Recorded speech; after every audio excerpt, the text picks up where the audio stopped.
3절 대저 음녀의 입술은 꿀을 떨어뜨리며 그의 입은 기름보다 미끄러우나. 일단 음녀의 입술입니다. 음녀, 아까 우리는 미혹자라고 이야기했잖아요. 미혹자인데 그 음녀의 입술은 꿀을 떨어뜨린다고 하는 걸로 보아가지고는 얼마나 달콤하겠어요.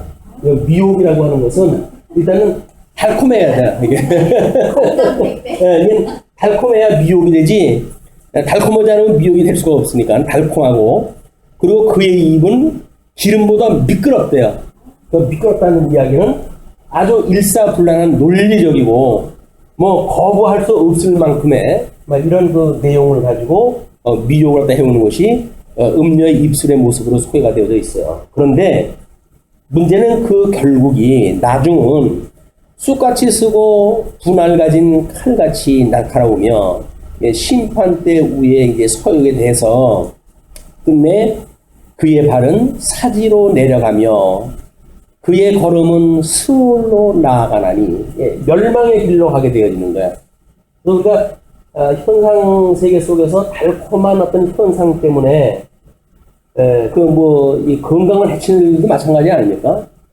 입에 달콤한 그 설탕 이런 것들이 사람의 건강을 이제 해하고 이렇게 되어지는데, 이게는 스올로 나아가나니 그의 생명의 평탄한 길을 찾지 못하며 자기 길이 든든하지 못하여도 그것을 깨닫지 못하느니라. 멸망으로 가는 길인데도 그 길을 몰라요. 요 내용만 보통 간단하게 사람들이 그 상황적으로 뭐 불교에서도 그렇고 인도의 예화에서도 그렇게 있고, 그 짐승을 피해가지고 우물 속으로 피해 들어갔다가 밑에 보니까 뱀이 그냥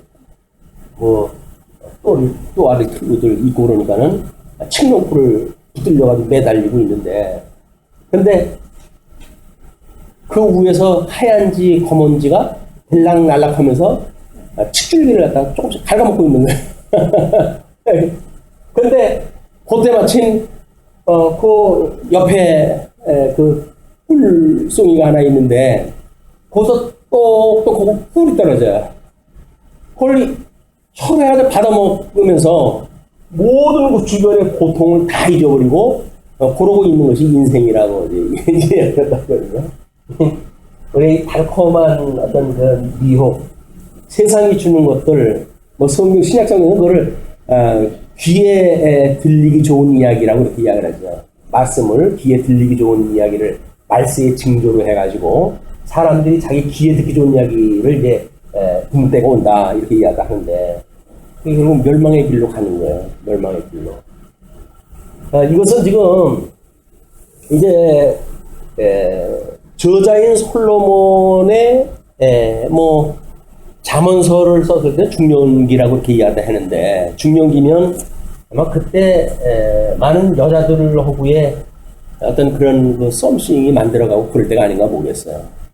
초창기 때에는 아가서를 통해 가지고 순수한 그 사랑에 대한 그런 걸 썼지만, 점점 국제 어떤 관계 속에서 나름대로 하나님께 주신 지혜를 엉뚱한 대로 지 육체이기로 써먹다가 보니까 어떻게 하면은 나를 지킬 수가 있을까 해가지고 사근관계를 맺자 어쩌다 해가지고 처첩을 끌어들여 천명씩이나 끌어들이게끔 되어진 거 아닙니까? 자기가 경험적으로 봤을 거야. 이게 얼마나 달콤한 얘기를 또 하는지, 그리고 말은 얼마나 천성유수로 해야 되는지. 근데 꼭 하나 품고 들어오는 게 우상단지 품고 들어온 거 아니에요? 그래가지고는 멸망의 길을 이제 이걸 인도해 가는데, 근데 그 미혹을 당했던 그런 그 경험들이 아마 아들한테는 너 조심해라. 이제 그 이야기 다 한 거죠. 그러니까 경험적으로 해가지고는 여자의 미혹이라든지 음녀의 미혹이라든지 그런 게 맞아요. 그러나 그것이 그냥 단순한 미혹자가 음녀에 그치질 않고, 아들한테 주었을 적에는 아들이 아직도 어리니까 아들이 어떤 음녀에 대해서 미혹이라든지 그런 거에 노출되어져 있는 그런 상황은 아닌 것 같아요. 그런데 우리 이제 이 궁극의 역사를 보게 되면 르호보암하고 여로보암하고 결국은 갈라지게 되지 않습니까? 그럼 하나님의 뜻은 유다 지파에서 왕의 홀이 떨어지지 않는 것, 끊어지지 않는 것이 하나님의 뜻이에요. 우리 이제 이 영적 예배를 드리는 것이 하나님의 뜻분별로 시작이 되어지니까, 그러니까는 르호보암, 이 남쪽 유다로부터의 어떤 여건이 어떻게 되든지 간에 이걸 버리면 안 되는 거예요. 통일 왕국에 의해 가지고 나라가 창건되어졌고 수도가 이제 정해졌고 그 수도의 예루살렘 성에 성전이 있었고, 그러니까 그 성전이 있는 그곳이 하나님의 이름을 두신 곳이니까 어떤 상황이 어떻든지 간에 너는 이걸 지키는 것이 지혜다, 그 이야기거든요. 근데 만약에 이제 어떤 궁극을 시도하는 자가 와가지고 너한테 뭐 아주 논리정연한 주장을 할 수도 있어.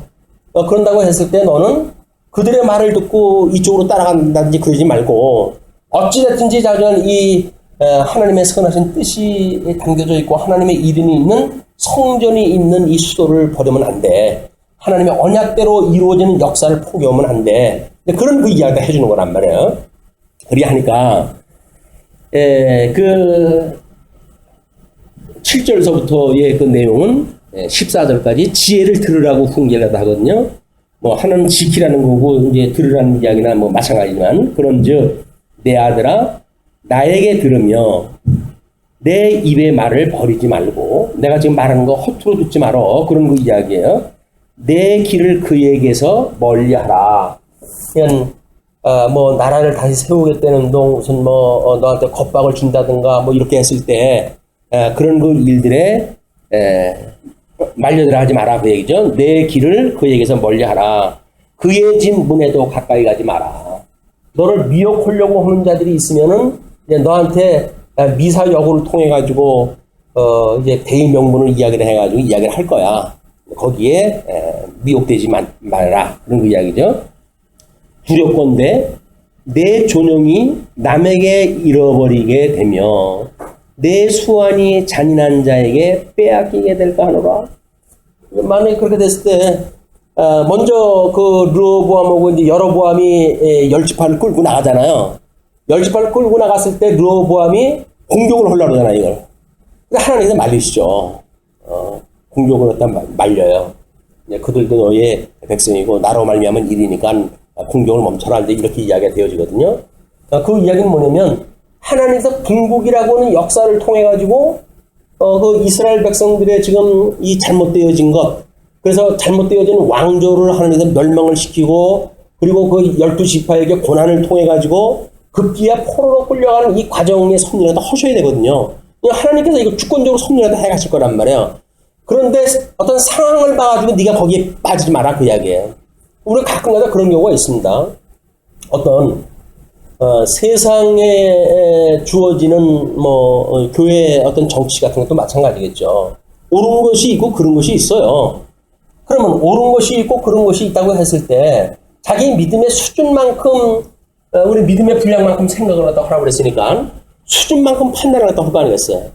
근데 그러지를 아니하고 다른 사람들한테 막 설득을 갖다 해야 되는 거예요. 왜? 자기 논리가 갖다 있으니까 그 논리를 가지고 이제 이야기를 하게 되면 다른 사람들은 보니까 그 사람 말이 맞는 것 같잖아요. 논리적으로 맞는 것 같으니까 말려 들어간단 말이에요. 미혹되어지는 일이기 때문에 교회에서 이걸 매우 조심하다 해야 될 일입니다. 다른 사람들한테 자기 믿음의 수준에서 만들어진 어떤 논리를 가지고 설득을 하고, 그래가지고 어떤 조직을 와해시키려고 하는 어떤 그런 시도가 있다고 한다면 그냥 철저히 하나님 앞에 나중에 심판받을 될 일이에요, 이게. 여기서는 지금 뭐 6절에서 그것이 평탄한 길을 찾지 못하고 그리고 그 멸망의 길로 가는데도 불구하고 든든하지 못한 길로 가는데도 불구하고 우리가 깨닫지 못한다, 이렇게 이야기를 하는데, 우리는 교회라고 하는 것은 절대 어떤 객관적인 회의 시간이 아닌 이런 거에서 뒤에 여론을 조장을 하다 하거나 이런 그 일이라도 하면 이게 아주 불량스러운 일이 되어버리고 말아요. 뭐 구체적인 그 예를 뭐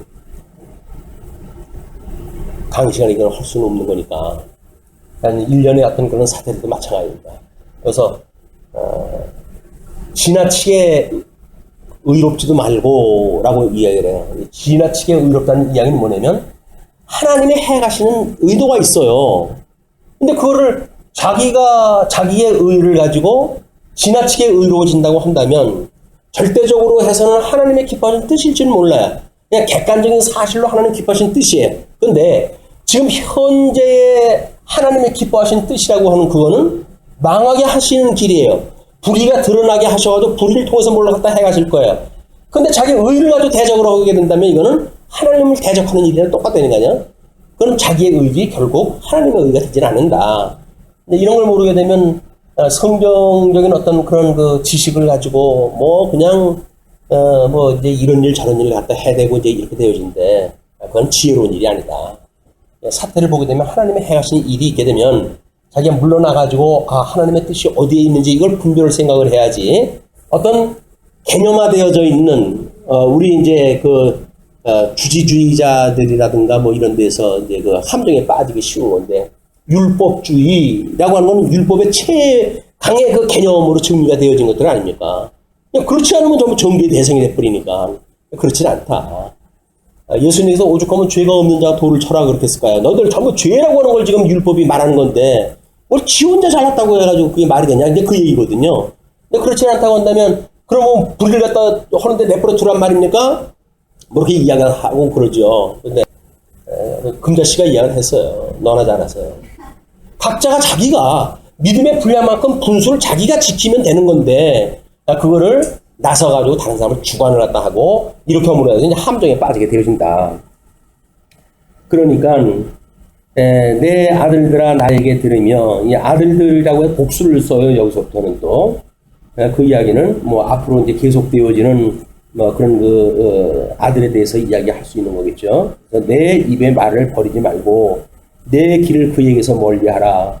그의 진분에도 가까이 가지 마라. 이것이 우리가 나는 그래도 믿음이 있어서 난 지킬 수가 있어 라고 하는 어떤 그런 자신감을 가질 때가 있거든요. 그래가지고 어떤 분명히 어떤 문화적으로 해가지고 이거에 내가 발 담그면 안 좋지 라는 생각이 드는데 그래도 내가 누군데 하나님이 붙들어 주시는데 라고 해가지고 우정관 속에 발을 담그는 사람들이 있거든요. 그걸 육체의 기회로 삼는 겁니다. 하나님의 뜻을 알면서도 육체의 기회로 삼는 것. 그것이 틈을 주는 거예요. 사단한테 틈을 줘가지고 사단이 그 틈을 잘합니다. 그래서 뭐 한 발 담궜다 그러면 그건 이제 금방 발목 잠기고 무릎까지 빠지고 허벅지까지 빠지고 뭐 어떤 사람이 그 시체가 발견되는데 늪 속에 허리까지 빠져가지고 나오지 못해가지고 죽은 시체로 발견됐다고 그렇게 소용없어요.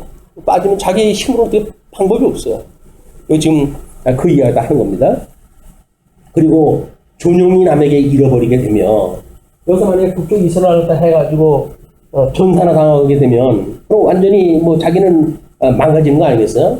하나님의 뜻이 이루어지는 것이 아니고 그러니까 두렵건대 내 존용이 남에게 잃어버리게 되며 내 수완이 잔인한 자에게 빼앗기게 될까 하노라. 그래서 지나치게 의롭지 말라는 그런 그 이야기의 개념은 바로 자기의 이 의협심, 그 의협심이 하나님을 대변하는 것 같은 착각을 빠질 때가 있다. 그건 하나님의 절대 주권성을 모르고 하는 일이에요. 그렇다고 해서 그러면 그 하나님의 불인지를 뻔히 알면서 그러면 거기에 발을 담그란 말이냐? 그 이야기는 유기적으로 우리의 믿음의 분량만큼 자기가 지켜야 될 선이에요.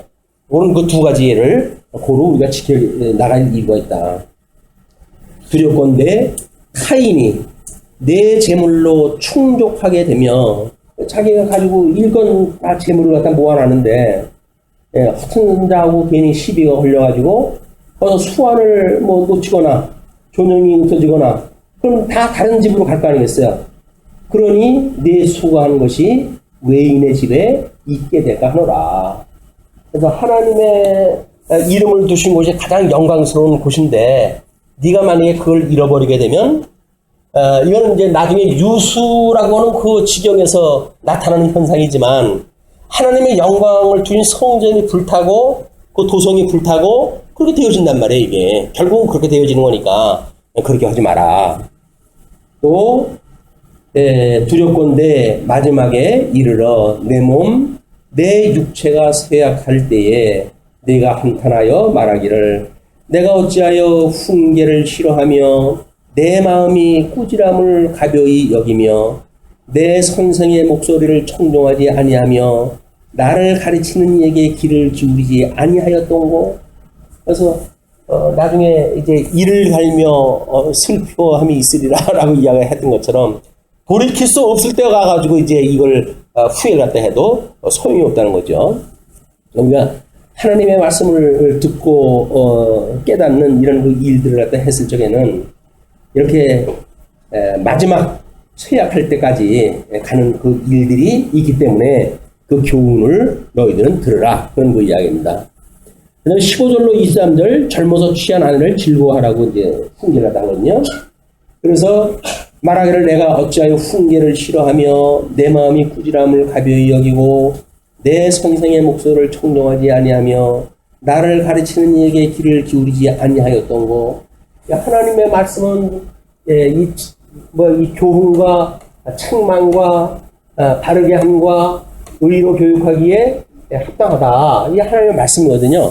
하나님의 사람으로 가시기 위한 하나님의 섭리란 말이에요. 이 말씀을 들을 때 우리가 책망이 자꾸 우리한테 와야 되거든요. 우리가 사실은 이 사제에 대한 문제가 성도의 교통과 주님의 몸된 교회, 그 교회와 공교회와 성도의 교통과 그 다음에 죄를 용서하는가, 이 사제가 죄 받은 사람들이 모여 있는 게 교회가 아닌가요? 근데 이게 왜 계속 들어가 있는 거예요? 주기도에도 마찬가지고 여기도 마찬가지 아니에요. 근데 이런 어떤 통시적으로 보여준 거를 우리가 이 공시적인 입장에서 지나치게 의라고 하는 사실을 믿어가지고 나는 죄에 대해서 이제는 죄가 나를 정죄할 수가 없어 라고 하는 데까지 가게 되면 자기에게 빠져버리고 마는 거예요. 그러니까 이 교회에서도 끊임없이 우리한테 이 사죄에 대한 문제를 갖다 이야기를 합니다. 우리가 하나님 앞에 우리의 그런 그 책망거리를 보고 돌이켜보고 바르게 하는 것이 뭔지, 의로 교육하는 것이 뭔지라고는 하나님의 기뻐하신 뜻을 분별하는 일에 우리가 정진을 갖다 해야 되는데, 하나님의 뜻을 다 한다고 전진을 갖다 해버리고는, 그리고 이 땅에서는 전부 자기 존대로 살아가는 거예요.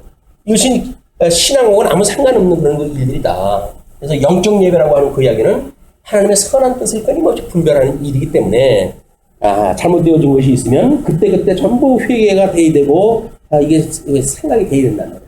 근데 왜 그런 시간들이 없을까? 현대인이 너무 바쁘거든요. 너무 현대인들이 바빠가지고, 우리들의 어떤 그 성찰의 시간이 사실 없습니다. 성찰할 시간이 어딨어요? 성경 읽을 시간도 없는데. 그 이야기는 성경을 읽어야 책망이 되어지고, 그래야 우리가 뒤를 돌아다보고, 우리들의 그 잘못을 회개하고 그러는데, 그럴 시간이 없는 거야.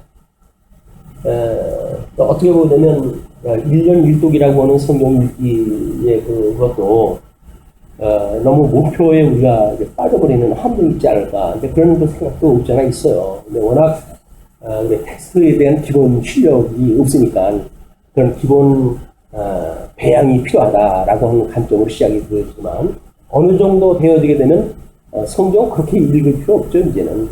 자기가 연구 과목을 두어가지고, 집중적으로 좀 더 깊이 연구할 필요가 있다. 근데, 많은 무리들이 모인 중에서 흔하게 빠지게 되었노라. 하게 될까 염려하노라. 지금 이 14절까지 되어져 있죠. 14절까지가. 15절서부터 젊어서 취한 아내를 취하라는 이야기에, 너는 내 우물에서 물을 마시며 내 샘에서 흐르는 물을 마시라. 하나님의 이름을 주셨던 성전에서 흘러나오는 생수를 먹고 살아야 돼. 쓸데없는 거 가지고 괜히 목 축인다고 해가지고 엉뚱한 데 빠지지 마라. 그런 그 이야기죠. 흐르는 물을 마시라. 어찌하여 내 샘물을 집 밖으로 넘치게 하며 내 도랑물로 거리로 흘러가게 하느냐.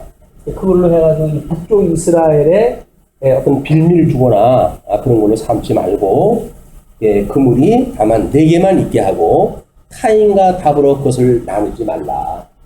이 성전 하나님의 의라고 하는 건 나눌 수가 없는 거예요. 그래서 다른 사람들에게 그것을 있게 하지 말고 내 거를 너나 지키고 있는 것, 이것이 우리 지혜를 지키는 가장 중요한 요소입니다. 아는 게 병일 수가 있어요. 왜 성경에서는 끊임없이 주관하는 자세를 취하지 말라고 이야기하다 할까요? 그것이 자기의 바깥의 걸 가지고 자꾸 이야기하다 하니까 그러는 거거든요. 자기 믿음의 기준이 있는데 자기 믿음의 기준을 단바깥으로 흘러 다른 사람의 적용을 하다 시켜버리니까 다른 사람들이 힘들어하는 거죠. 너는 이제 너에게만 있게 하고 타인과 더불어 그것을 나누지 말라. 내 셈으로 복되게 하라. 그러니까 복되게 하라는 그 이야기는 뭐예요? 그 생수로 인해 가지고 하나님과 회복되어져서 회복되어진 복을 누리고 살라 그런 그 이야기 아닙니까? 그러니까 내가 젊어서 취한 아내를 즐거워하라. 젊어서 취한 아내야말로 하나님께서 이제 첫 번째 우리 불렀던 그런 아내 내가 출애굽이 되었다고 한다면 출애굽 당시에 하나님이 우리를 인치기 위해 가지고 그 유월절 어린 양으로 돌아가심으로 해가지고 우리의 대속주가 되어진 걸 믿잖아요. 우린 그런 처음에 본질적인 믿음을 우리가 지키고 나가야 되지.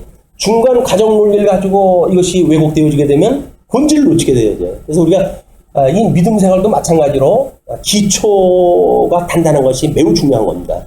복음의 정신이 뭔지. 그래서 우리가 어떤 이런 예수를 믿었을 때 초심, 이 초심, 하나님의 은혜를 깨달았다고 하는 초심, 이런 것들을 기억하는 일이 매우 중요하거든요. 근데 초심을 지킨다는 건 쉽지는 않습니다. 조금 상황이 달라지게 되면 이 달라져요. 그래서 정말 나 같은 죄인을 하나님께서 이렇게 구원했다 해주셨구나. 그러다가 어느 정도 신앙생활도 하게 되면 그래도 나만 하는 사람은 없죠. 주님 이렇게 해가지고 허튼 소리 하게 되어지니까 초심으로 돌아와야 돼. 난 죽었던 내가 살아난 거야. 믿음을 우리 온전히 할 수 있는 주님을 바라본다는 이야기는 뭡니까? 물론 이거는 성화라고 하는 과정에서 우리한테 바라보는 이야기 아니겠어요? 이 성화라고 하는 그 이야기는 죽었던 나를 살리신 분이야 라고 하는 걸 잊으면 안 돼요. 죽었던 나를 살려줬던 주님이야. 그러므로 나를 온전히 하실 수가 있어 라고 하는 거거든요. 근데 성화의 과정을 가게 되면 어떤 초심으로 해가지고 죽었던 나를 살리셨다라는 걸 까맣게 잊어버려요. 그리고 자기가 거룩한 줄 알고는 이걸로 해가지고 다른 사람들을 이제 심판을 갖다 하고 판단을 갖다 하고 이렇게 되어지기 때문에 매우 위험하다. 우리는 믿음이라고 하는 것이 내재적으로 초월되어지는 거 아니겠어요? 초심이라고 하는 것하고 성화 과정이라고 하는 건 하나의 문제예요. 근데 다만 저거는 시간적으로 해가지고 지금 오래되어진 사건이지 이것이 떨어진 사건이 아니다. 근데 우리는 초심을 잊어버리기가 쉽습니다. 나를 죽었던 나를 살리셔서 이건 아니에요. 내가 무슨 죄인인데 이 많은 죄를 갖다 우리 주님께서 용서했다 하셔가지고 라고 하는 1만 달란트 탕감받았다고 하는 은혜를 놓치기 쉽다. 그러니까 100대 내는 빚진 자를 갖다 용서를 못 해주는 거예요. 정죄를 갖다 끊임없이 해야 되는 것이 잘못되어지는 그런 그 신앙으로부터 만들어지는 것이다. 자, 그러니 젊어서 취한 아내는 어떤가요? 그는 사랑스러운 암사슴 같고 아름다운 암노루 같으며 너는 그의 품을 항상 족하게 여기며 자기가 처음 초심으로 돌아가게 되면 그때는 세상에 그 여자밖에 안 보였잖아요. 세상에 그 여자밖에 안 보였다니까요. 사람이 이제 감각적으로 무뎌지는 것이 이 공간 속에서 살아가는 인간들의 한계거든요. 이 감각으로 해가지고 끊임없이 그게 길게 되면 그게 천국이죠. 근데 그렇지 않아요. 잠시 잠깐 반짝하다가 신혼여행 갔다 오면서 쉬는 사람도 있고 이게 그렇게 마련인데, 그러니까 그 아내가 얼마나 사랑스러운 암사슴 같고 아름다운 암노루 같으며 너는 그의 품을 항상 족하게 여기며 그의 사랑을 항상 연모하라. 그래서 이때 이제 르호보암에 주었다고 한다면 르호보암하고 함께 백성이 되어진 사람들에 대한 이야기겠죠. 근데 이걸 백성들의 그런 그 귀에 귀를 기울이는 일이 지혜로운 일인데 그렇지 않고 태어나서부터 지가 왕인 줄 알고 착각을 하게 되어지게 되면 다른 사람 위에 불림하게 되어진다. 요즘 그 대기업의 뭐 2세, 3세들의 그 사회 문제화 되어지는 게 전부 그거거든요.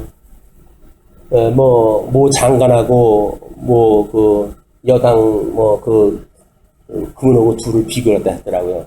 서울대학교 법과 출신, 법대 출신, 하나는 뭐 외경치, 뭐 정치 외교과라든가 해가지고 엘리트, 당대 엘리트. 그리고 부유한 가정에 태어나가지고 있던 사람들인데, 나는 정치판에 들어가가지고 끌려다니면서 그 망신 당하는 걸 보고, 자, 저 좋은 실력 가지고 좋은 그런 간판을 갖고 또 얼마나 또 뭐 얼굴도 예쁘고 그래요. 그렇게 되어지면 많은 사람들한테 좋은 걸 갖다 베풀 수 있는 좋은 조건인데 저 지경이 돼가지고 저러고 사나 싶은 생각이 들고, 늙은 사람 또 이제 끌려 들어가는 거 보면서 수제 아닙니까, 수제.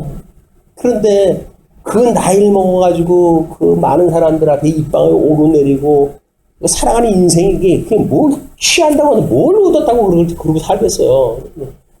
야, 참 인생이 뭔데 사람들은 저렇게 살다가 저렇게 빠져가고 그럴까.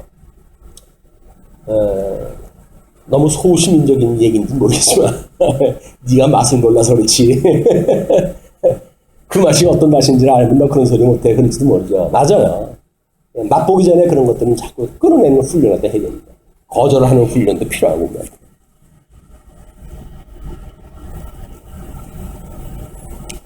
내 아들아 어찌하여 음료를 연모하겠으며, 이는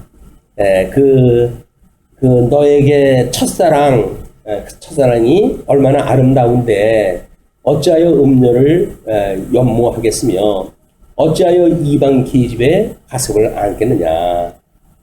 이방 계집, 음료, 전부 여기서 지혜로운 자와 미련한 자에 대한 그 대비라고 한다면 여로보암과 르호보암의 관계겠죠. 또는 르호보암의 어떤 개인적인 문제라고 한다면 백성들, 어렸을 때 자기를 길러주고 했던 그런 백성들이 있는가 하면 자기 때와 동시대에 이제 성장을 해가지고 있던 젊은 친구들의 백성들이 있을 거예요. 그것도 마찬가지예요. 개인적으로 보거나 아니면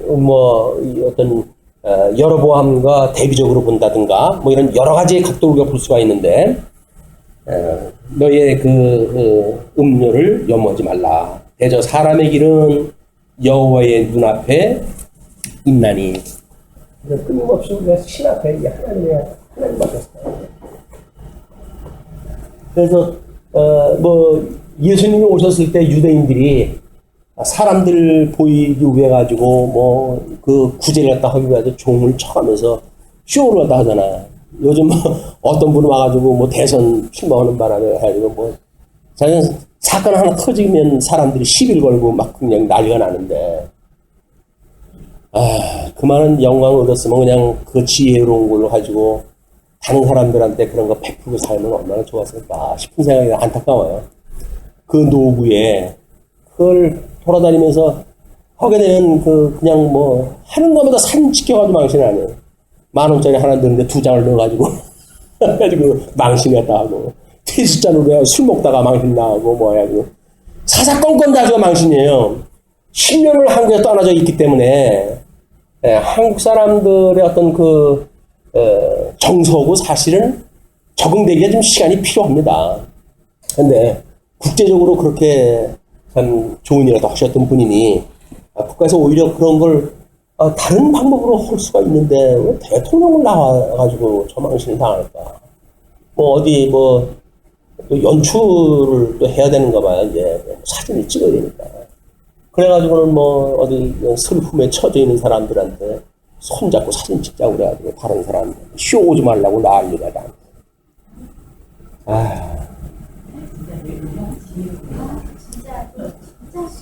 그냥 어떻게 요새 나라를 사랑하는 충정심이야 우리가 다 이해를 하죠. 그러나 그 나라를 사랑하는 충정심이 당신 아니면 안 되겠다고 하는 그런 어떤 노욕에 지나지가 않지. 당신이 더 신사적으로 아름다운 일을 하게 되면 많은 사람들의 칭송을 받고 얼마나 좋아요. 그걸 그 더러운 정치물에다가 발을 담궈가지고 난리 피는지 모르겠어. 그건 몰라서 하는 얘기죠. 교회도 교회 정치에 빠져버린 사람들은 목회 못합니다. 얼마나 재미난데요. 자기 머리 쓰는 대로 먹고 돌아가는 거하고 그러거든요. 그냥 하나님 앞에서 하는 거예요. 기도할 때 그냥 골방에서 모른 척 하게 기도하고. 근데 두 손을 들고 길거리에서 기도 왔다 하고, 자기는 기도 왔다 한다는 거예요. 나는 하나님 앞에 기도 왔다 합니다. 연볼 왔다 할 적에, 구제 할 적에도 마찬가지로, 그냥 다른 사람들, 종을 쳐가지고 울려가지고 잘한다. 그 음식 한 번 하게 되면 맨날 며칠 한 것처럼 해가지고, 우거지상을 갖다 해가지고, 쇼를 갖다 하고, 연출을 갖다 하고, 이건 필요 없다는 거야. 하나님 앞에서 살아가는 일은 그런 게 아니다. 하나님 앞에서 우리 마음을 놓고 살아가는 일인데, 영적 예배라고 하는 건 철저하게 하나님 앞에 살아가는 일이거든요. 다른 사람이 어떻게 생각할까는 사실은 상관이 없어요. 아니, 나를 사랑하시는 하나님, 내가 사랑하는 하나님, 거기서 살아가는 일인데, 다른 사람이 이렇게 생각하면 어떻고 저렇게 생각하면 어떻겠어요. 우리는 하나님보다는 눈에 보이는 사람들이 자꾸 눈에 걸리는 거예요. 근데 성경에서 끊임없이 우리들한테 이런 신앙생활을 이야기할 적에는 하나님 앞에서 하는 것과 같이 해라. 하나님 앞에서 하는 것과 같이 해라. 하나님이 계시다고 한다면 우리가 잠시 살아가는 어떤 시간들도 얼마나 자세가 달라지겠어요. 그렇지가 않으니까 자꾸 딴 생각이 드는 거거든요. 절대적인 하나님을 살아가게 하는 것이. 그래서 적어도 우리가 이 영적 예배로 해가지고 성도들의 하나님의 뜻을 실현하며 살아가는 것, 의가 발현되어지는 이런 일이야말로 중요한 일이라고 하는 이런 관점에서 보게 되면 하나님의 선하신 뜻, 선하시고 기뻐하시고 온전한 뜻이 무엇인가를 분별하고, 그리고 그의 주신 믿음의 분량만큼 생각을 하고 주신 은사를 따라서 실현하는 일. 하나님 주신 은사 실험 하면 돼요. 그걸 다른 사람이 해야 되는 거 자기는 다 해야 되는 것처럼 생각이 들어가지고 10가지 100가지 자기가 아니면 안 된다고 생각하다 드니까 그러니까 독재가 나오는 거예요. 이걸 해도 자기가 잘났다고 그러고 저걸 해도 잘났다고 그러고 다른 사람은 자랑해야 되니까 자기가 전부 자꾸 휘두르는 거예요. 그렇지 않습니다.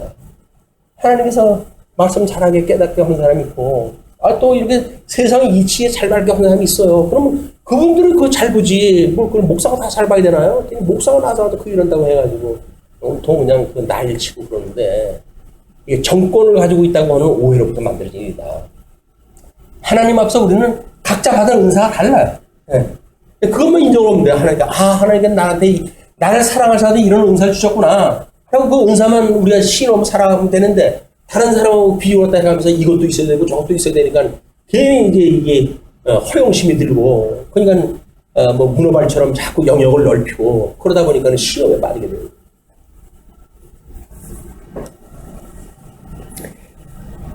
근데 오히려 하나님께서는 그 사람의 모든 길을 평탄하게 하신대요. 평탄하게.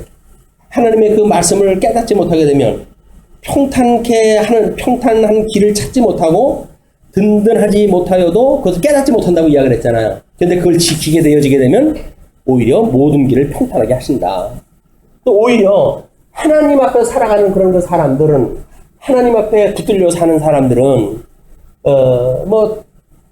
유기적으로 그냥 자기 생각을 가지고 하나님 앞에 감사한 마음을 가지고 살아가죠. 그러나 그 일이 성공인지 실패인지는 몰라요. 근데 사람이 그 계획을 세워가지고 자주 가잖아요. 유기적으로, 여기 유기성. 사람이 계획을 세워가지고 가요. 근데 그 사람이 계획을 세워서 갈 때에 하나님께서 그의 오른손을 붙들고 계시다는 거예요. 넘어지고 안 넘어지고를 주관하는 것이 우리 하나님의 일이지, 우리가 계획을 세운다고 해서 만사가 다 이루어지고 그런 것도 아니잖아요.